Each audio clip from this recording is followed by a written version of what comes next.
Thank y'all for being here today. Appreciate the time that you're taking to visit with us, and we're always grateful for the coverage you give our student athletes and our coaches here at the university. I would like to begin by using a quote.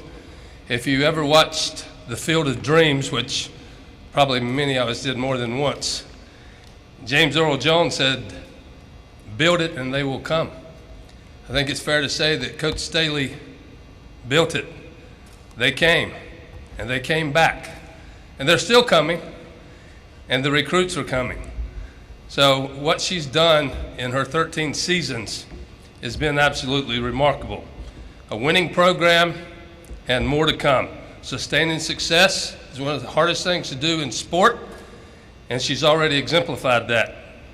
We've led the nation in attendance the past 7 years, including last year during a COVID-restricted attendance year.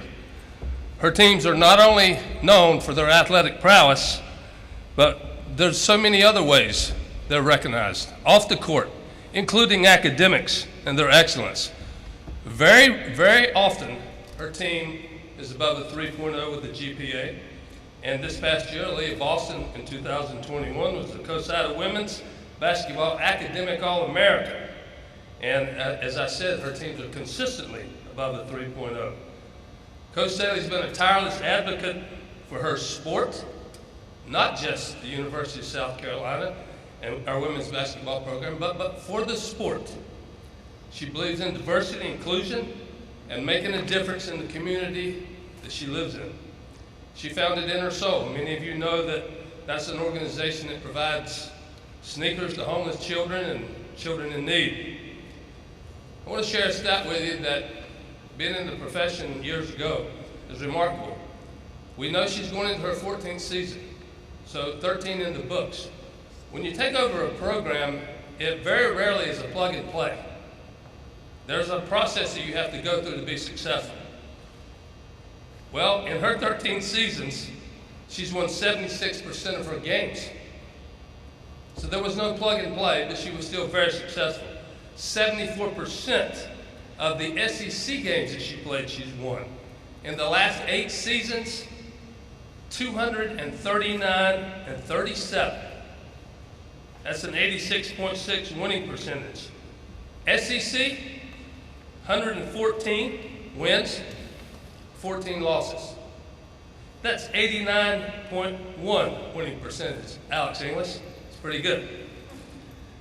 In the 13 seasons prior to the one that she's about to tip off, we have a national championship, 3 Final Fours, 4 Elite Eights, and 8 Sweet 16s. We've won 5 SEC championships. We've won 6 tournament titles. Quite an accomplishment. 2020, Coach Staley was the Naismith National Coach of the Year, the WBCA National Coach of the Year, the AP National Coach of the Year, the U.S. Basketball Writers Association National Coach of the Year, and in 2015 she was the USA Co-National Coach of the Year. In 2013, she received the Order of the Palmetto, which goes to the highest civilian honor awarded by the Governor of South Carolina. She's been SEC Coach of the Year 4 times. She's a member of the Naismith Basketball Hall of Fame and the Women's Basketball Hall of Fame. We all know that this past summer she was the head coach of the USA National Olympic Basketball Team with a gold medal accomplishment.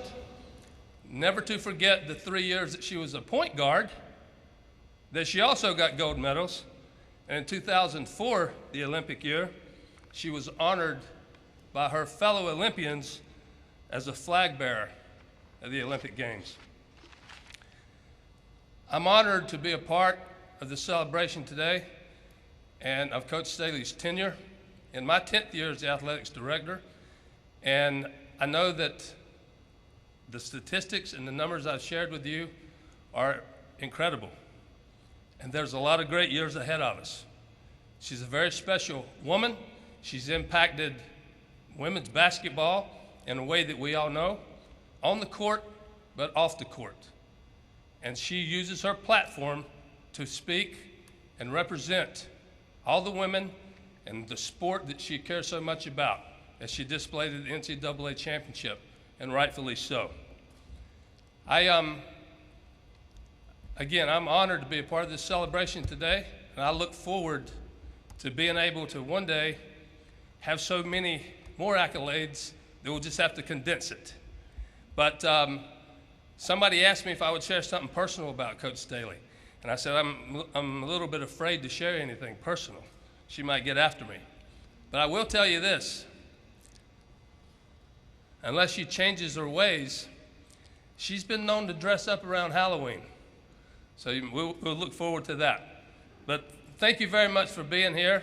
And now I have the pleasure of introducing our president of the University of South Carolina, Dr. Harris Pastides.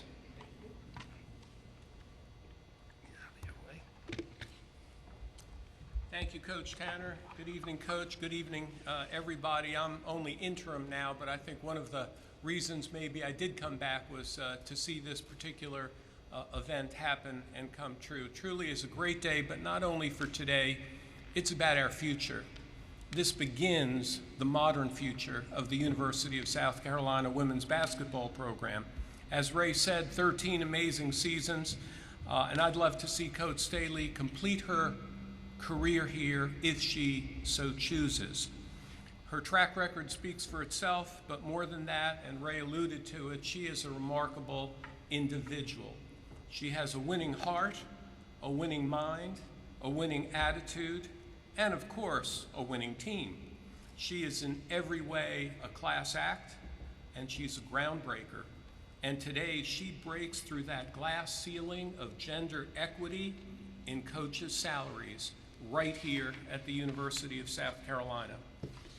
Coach Staley has won over the hearts and minds of young people from across the nation, and especially our fan base, our fan community here in Columbia, around the state, around the Southeast, around the SEC, and I would argue around the country. As Ray said, she was the flag bearer for the U.S. Olympic team in Athens, and this past year brought home gold again, and that team lost to nobody.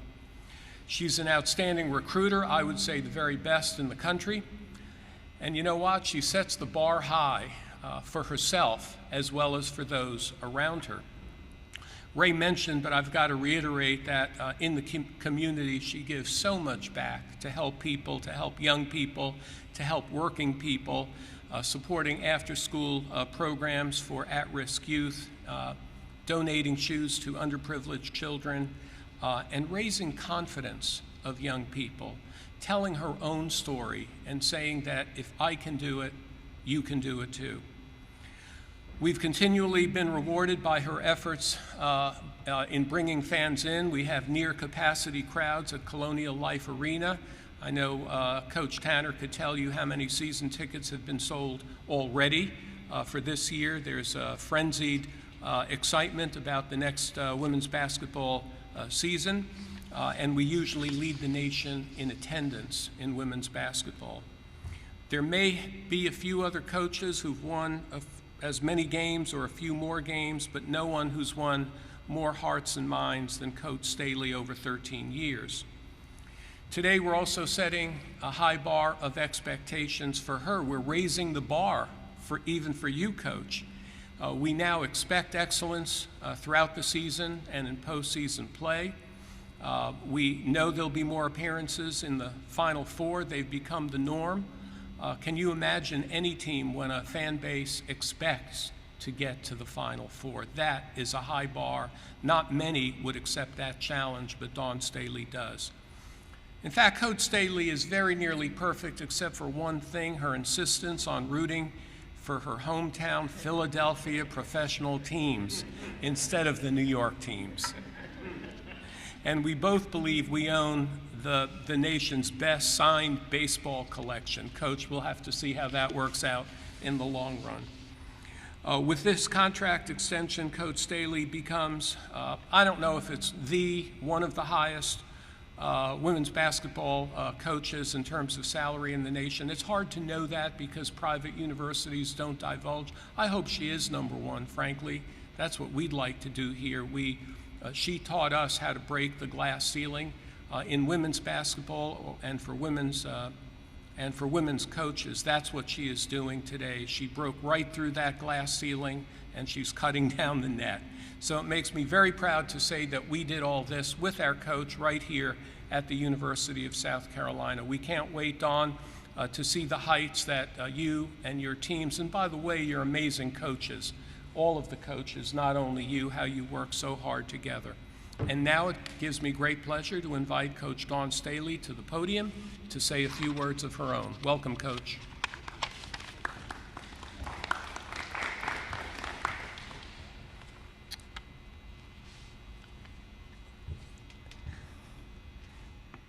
I'm a little bit younger. I can use technology.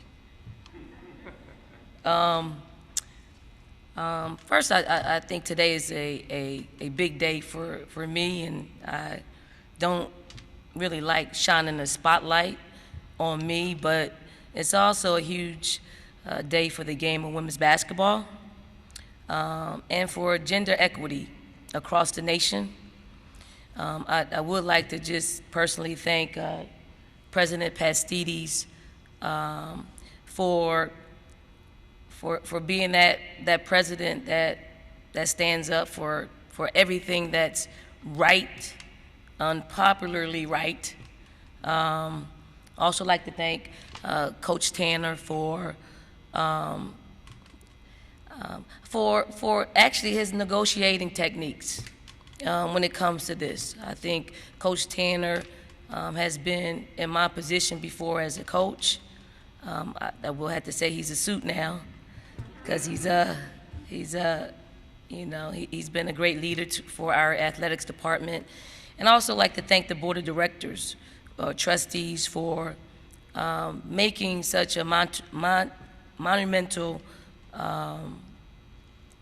thing today, because it really is mind-boggling to stand before you for what we're standing here for.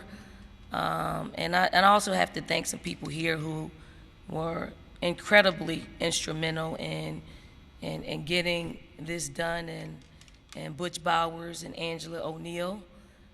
They have both were people who I confided in, people who just helped steer this ship in the right direction, and these are people who I feel like I'm forever indebted to, because they just stayed the course. I got to thank the University of South Carolina for just being committed to leading this way and recognizing gender equity in our country. I hope that one day that, it's probably popular standing here, but unpopular somewhere else across our nation. So I hope that today we will stand in being unpopularly right, and tomorrow it's a popular right thing to do. And I'm so grateful that the University of South Carolina were the ones to do it, because for a long time, South Carolina has not always been on the the popular end of history, but I stand here before you to say that this is a transformational decision that was made, and I'm super proud that I represent this place, this state, and hope that we can continue to do this, not just with women's basketball, with all women's sports, with all women's professors, with all women's administrators, and that goes down the line. And then lastly, I'd like to thank our FAMs. This was a process in which took a little while, and sometimes when you're not directly a part of the process, you get a little antsy and you want things to happen quickly. But I appreciate the length of time that it took for this to happen, because you can appreciate it a little bit more. You can certainly share in the moments that it took to accomplish this, and our fams were right there with us. But now that it's done, I look forward to sharing moments in Colonial Life Arena in which we can get back to practicing, playing, winning championships, and making this entire state super proud of the product that we put on the floor. So, thank you. Yeah, we just have a few minutes for questions. Diana does have a microphone, so if you have a question, David is first. How's it going, Dawn, and congratulations. What does it mean to you that the university was not only willing to work with you on this, but wanted to award you this? I mean, it's you know, when you've been a part of this community, and for me, it's 13 years. I moved my mother here 13 years ago. My sister, who's here in attendance, moved, I believe, 7 years ago. My brother, who's coming down on Sunday, is going to move his family down here within the next year. This is a place I've called home, and I'm real comfortable with being here. I do believe this contract extension keeps me here. It's fair to say for a very long time. I don't know when my career will end, but certainly I want this to be my last stop, because it's a place I've learned to grow as a woman. It's a place I've learned to grow as a coach, a place I've learned to grow as a dream merchant, and why not continue this partnership and this family and this marriage, which seems to benefit, us and the University of South Carolina. Don, congratulations. Dr. Pastides mentioned the fact that you've broken that glass ceiling. How much pride do you take in this accomplishment, not just for yourself, but as an inspiration to little girls around the world? I know the very thing that people will look at is the money. The money is staggering, and it really wasn't about the money, but it takes the money for this recognition to be something that is eye-opening and monumental. And I spoke with our team today, as soon as it was approved by the board, and I didn't know what I wanted to say to them, but what I told them was, if you feel strongly about something and you have a conviction about something, sometimes you got to be willing to risk it all. And I told them it really wasn't about the money, because I made a lot of money before today. I made a lot of money before I even came to South Carolina. But my path has been divinely ordered. Like, I didn't want to be a coach. Coaching found me. I accepted the calling, and I've been able to check off some personal things, like winning a national championship, because I chose coaching, and it was divinely ordered. And then, coaching brought me here to the birthplace of my parents, and I don't ever think my mother would have come back to South Carolina if it were not for me taking this job. But for all for my players, I feel like they're at the most transformational years of their lives. They have 1 to 4 years in being here and gaining what it is to be a woman, to work in the workforce, and to have an understanding, what that is. It is, as just a woman, you make 84 cents on the dollar versus a man. For a black woman, I think is in the 70s. So it's not about that. It's finding that you are an asset to an organization, understanding that asset and understanding that you bring value to it. And I just want this to be a valuable lesson to them, just continuing on, put their head down, grind, be of service, be of good service to other people, and hopefully you'll be rewarded in this way. monetarily, but for me, it's more about it's principle. Just be principled in what you believe in and what should occur, and it doesn't mean it's always going to happen. And that's why I pay great tribute to the men standing here. And I told them the breakdown. You know, we got a male president, we got a male AD. The board is probably 90% male. Those are the people who made this decision. And I'm so thankful because it doesn't happen very often. But I'm super happy it happened right here at the University of South Carolina, where we can, again, be leaders in gender equity. I mean, who knew? Who knew that this would take place in my tenure here at South Carolina? So I hope it's just an opportunity for the rest of the nation and the world to catch up. Hi, Don. Congratulations, first of all. I wanted to ask, when you look back with all the success you've had and the commitment that South Carolina has shown today, whenever you had your introductory press conference, 13 years ago, not too far from here, was that what you envisioned, or, where does this stack in terms of what your expectations were? No, I mean, for as long as I've played basketball or coached basketball, it's truly been out of the love. Like, it's truly my passion. It is what I'm supposed to be doing. But along with that, things just come up. I mean, when you're passionate about something, there's always going to be people around you that will help or hinder it. You have to figure out who those people are, and grow with the ones that's going to help you. And try to keep the other people at distance, but I have to go back to just being my path was divinely ordered. It was ordered because I'm supposed to be here today, enjoying what will hopefully one day help some other people who look like me, who don't look like me, who are in a position where you're rewarded for your work.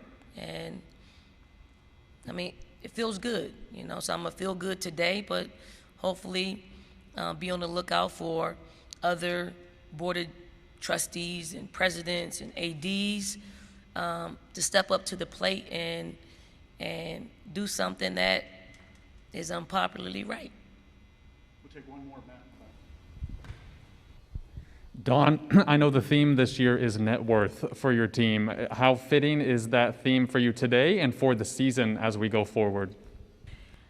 I mean, it's fitting, but it wasn't anything behind it besides showing appreciation for women's basketball fans, our players. The NIL is a real thing. And also just showing an appreciation for what it takes to cut down nets in a championship form. But I mean, standing here today, I think it's fitting, but it's only fitting if there are more days like this for other people. Thank you, Coach. Thank you all.